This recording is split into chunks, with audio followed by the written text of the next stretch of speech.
ഞങ്ങൾ പറഞ്ഞ ഒരേ വാചകമാണ്. അവർ ഇടതുമുന്നണിയിൽ നിൽക്കുന്ന ഒരു കക്ഷിയാണ്. അവരുടെ വിശ്വാസ്യതയെ ബാധിക്കുന്ന ഒന്നും ഞങ്ങൾ പറഞ്ഞിട്ടില്ല, ഞങ്ങൾ സംസാരിച്ചിട്ടില്ല. ഇപ്പം എന്തായാലും KM മാണി സാറിന് ഒരു സ്മാരകം പണിയാൻ തിരുവനന്തപുരത്ത് സ്ഥലം അനുവദിച്ചതിനെ ഞാൻ സ്വാഗതം ചെയ്യുന്നു. ഗവൺമെൻറ് എടുത്ത നല്ല തീരുമാനമാണ്. പരിണതപ്രജ്ഞനായ രാഷ്ട്രീയ നേതാവാണ്. വരാനിരിക്കുന്ന തലമുറ KM മാണി സാർ ആരായിരുന്നു എന്ന് തിരിച്ചറിയണം. അദ്ദേഹത്തിൻ്റെ ഒരു സ്മാരകം വേണം. അവിടെ നല്ല പഠനങ്ങൾ നടക്കണം. തീർച്ചയായിട്ടും ആ സ്ഥലം കിട്ടാൻ വേണ്ടിയിട്ട് ഞങ്ങൾ കൂടി ഒരു നിമിത്തമായതിൽ ഞങ്ങൾക്ക് വലിയ സന്തോഷമുണ്ട്.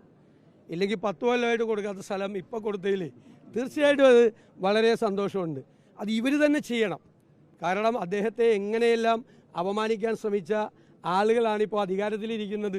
നരകത്തീയിൽ വെന്തു മരിക്കണമെന്ന് മാണി സാർ ജീവിച്ചിരിക്കുമ്പോൾ പ്രസംഗിച്ച ആളുകളാണ് CPM നേതാക്കന്മാർ. അപ്പം നരകത്തീയിൽ വെന്തു മരിക്കേണ്ട ഒരാളെന്ന് ശാപവാക്കുകൾ ചൊരിഞ്ഞ KM മാണി സാറിന് തിരുവനന്തപുരത്ത് സ്മാരകം പണിയാൻ അതേ ആളുകൾ സ്ഥലം അനുവദിച്ചതിലുള്ള സന്തോഷം ഞാൻ പങ്കുവയ്ക്കുന്നു. അതിന് ഞങ്ങളൊരു നിമിത്തമായി എന്നതിൻ്റെ സന്തോഷം കൂടി അതിൻ്റെ അഭിമാനം കൂടി ഞങ്ങൾക്കുണ്ട്. അത് അത്രമാത്രം ഞാൻ ആ കാര്യത്തെക്കുറിച്ച് പറയുന്നുള്ളൂ. ഒരു തരത്തിലും സ്ത്രീകളെ ആരെ അപമാനിച്ചാലും അത് ഞങ്ങൾ അനുവദിക്കില്ല. അങ്ങനെയുള്ളവർ അവർക്ക് പാർട്ടി താക്കീത് കൊടുക്കും. അവരെ പാർട്ടിയിലുണ്ടാവില്ല. അത് വീണ്ടും അവർ ആവർത്തിച്ചു കഴിഞ്ഞാൽ ഒരാളും ഉണ്ടാവില്ല. ഒരാൾ സ്ത്രീകളെ അപമാനിക്കാൻ പാടില്ല. ഇപ്പോൾ ഐഷ പോറ്റി കോൺഗ്രസ്സിൽ ജോയിൻ ചെയ്തു അല്ലേ? എന്തൊരു സങ്കടമാണ് CPM നേതാക്കന്മാർക്ക്. എത്ര CPM നേതാക്കന്മാർ BJPയിലേക്ക് പോയി, അപ്പോൾ എന്നൊരു വിഷമമില്ല. ഐഷ പോറ്റി കോൺഗ്രസ്സിൽ ചേർന്നപ്പോഴാണ് വിഷമം. എന്നിട്ട് AKG സെൻറ്ററിലിരുന്ന് ഓരോരുത്തർ സോഷ്യൽ മീഡിയയിൽ വനിതാ കോൺഗ്രസ് നേതാക്കന്മാർ CPMൽ ജോയിൻ ചെയ്യുമെന്ന് പറഞ്ഞ് തെറ്റായ വാർത്ത കൊടുക്കുകയാണ്. ഞാൻ പറഞ്ഞു, ഈ AKG സെൻറ്ററിലിരുന്ന് സോഷ്യൽ മീഡിയ കൺട്രോൾ ചെയ്യണവർ എന്തൊക്കെയാണ് ചെയ്യുന്നത്? ഷാനി മോള് CPMൽ ജോയിൻ ചെയ്യുമെന്ന് പറഞ്ഞ് വാർത്ത കൊടുത്തു. ഷാനി മോള് പിതാവ് മരിച്ചിട്ട് ഒരാഴ്ച പോലും ആയിട്ടില്ല. അവരുടെ പിതാവ് മരിച്ചിട്ട് അവർ വീട്ടിലിരിക്കുന്ന അവരെക്കുറിച്ച് പോലും അവരെ അപമാനിക്കുന്ന രീതിയിൽ ഈ AKG സെൻറ്ററിലിരുന്ന് സോഷ്യൽ മീഡിയ കൺട്രോൾ ചെയ്യുന്നവർ. എന്നെക്കുറിച്ച് എനിക്കൊരു കുഴപ്പമില്ല. 10 കാർഡ് എല്ലാ ദിവസവും ഇടുന്നുണ്ട് എന്നെക്കുറിച്ച്. എന്തൊക്കെയാണ് പറയുന്നത്? ഈ ലോകം കണ്ട ഏറ്റവും വലിയ കൊള്ളക്കാരനാണ് ഞാനെന്നൊക്കെയാണ് എഴുതുന്നത്. അതൊന്നും എനിക്ക് വിരോധമില്ല. എനിക്ക് നല്ല പബ്ലിസിറ്റിയാണ് നൽകുന്നത്. നെഗറ്റീവ് ആണെങ്കിൽ എനിക്കത് ഗുണമായിട്ടാണ് പറയുന്നത്. അവർ ഏതെല്ലാം കാര്യങ്ങൾ എനിക്കെതിരായിട്ട് നെഗറ്റീവ് ഇനിയും ഇട്ടോ 10-20 ആക്കാൻ പറ്റുമെന്ന് നോക്കണം ഡെയിലി ഇടുന്ന കാർഡ് എന്നാണ് എനിക്ക് അവിടെ ഇരുന്ന് ഇതൊക്കെ നിയന്ത്രിക്കുന്ന ആളുകളോട് എനിക്ക് പറയാനുള്ളത്.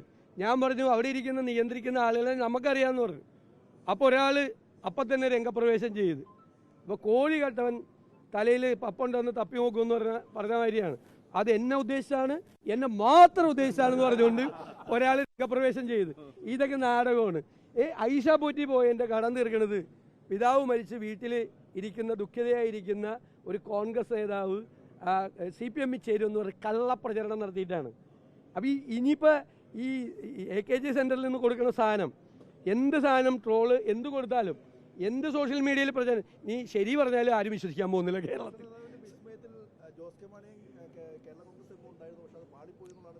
ആരും ഞാൻ പറഞ്ഞിട്ടുണ്ടോ? ഞാൻ പറഞ്ഞത് എന്താ?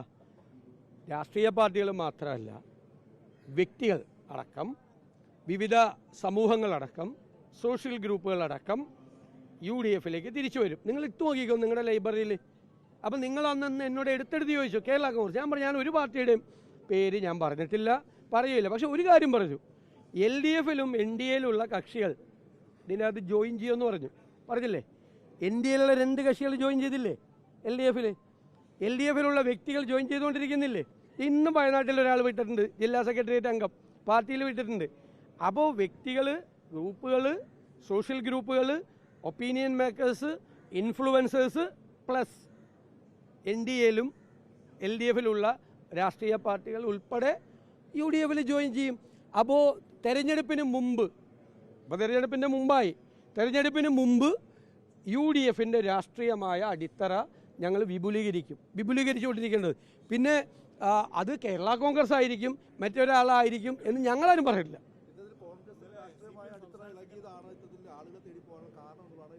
അല്ലല്ലോ, അതിൻ്റെ ആവശ്യമില്ലല്ലോ. UDF എന്ന് പറയുന്ന ഒരു വലിയ മുന്നണിയാണ്.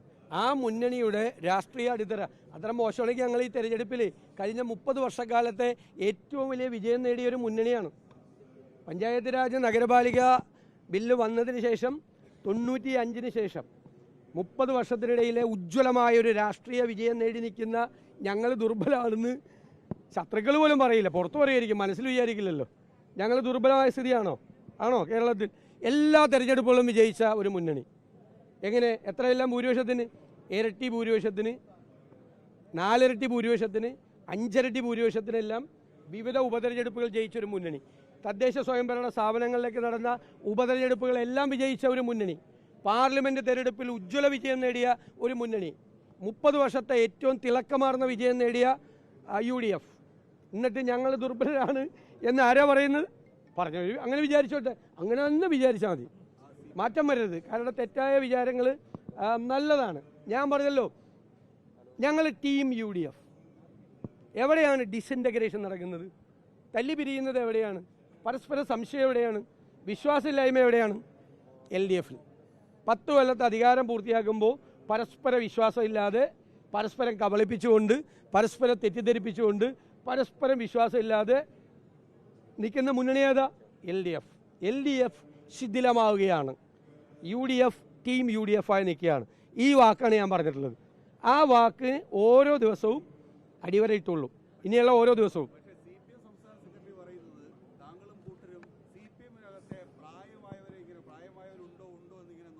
എന്നാൽ പിന്നെ ചെറുപ്പക്കാരെ ആക്കാം അടുത്ത്. പ്രായമായവരെ കൊണ്ടുവന്നതിൻ്റെ വിഷമമുണ്ടെങ്കിൽ അടുത്തത് വേണമെങ്കിൽ ചെറുപ്പക്കാരെ നോക്കാം. വേണോ?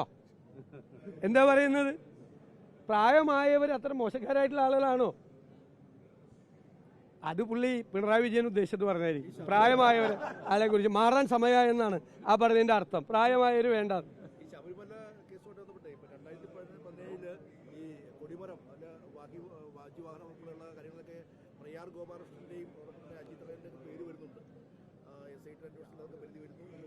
ഒരു 50 കൊല്ലം മുമ്പിലേക്ക് കൂടി പുറയിലേക്ക് കൂടി പോട്ടെ എന്ന് അന്വേഷിക്കട്ടെ എന്ന്. ഏത് കാര്യം അന്വേഷിച്ചാലും ഇപ്പം സ്വർണ്ണക്കൊള്ള നടത്തിയത് മറയ്ക്കാൻ പറ്റുമോ? ഇപ്പം സ്വർണ്ണക്കൊള്ള നടത്തിയത് മറയ്ക്കാൻ പറ്റുമോ? പറ്റുമെങ്കിൽ പറയാം. അതും മറയ്ക്കാൻ വേണ്ടിയിട്ട് എന്തൊക്കെയാണ് പറയണത്? സോണിയാഗാന്ധിയുടെ പേര് വരെ വലിച്ചയച്ച് സ്വർണ്ണക്കൊള്ള മറയ്ക്കാൻ വേണ്ടിയിട്ട്. എന്ത് ചെയ്താലും CPM നേതാക്കന്മാർ 2-3 പേര്, ബാക്കി ജീവനക്കാരടക്കം, CPM അനുഭവങ്ങളടക്കം ജയിലിൽ കിടക്കുവാണ് അയ്യപ്പൻ്റെ സ്വർണം കവർന്നതിന്. അവരെ സംരക്ഷിക്കാൻ വേണ്ടിയിട്ട് ശ്രമിക്കുകയാണ് ഇപ്പോഴും. ഇനിയും പുറത്തു നിൽക്കുന്നുണ്ട്.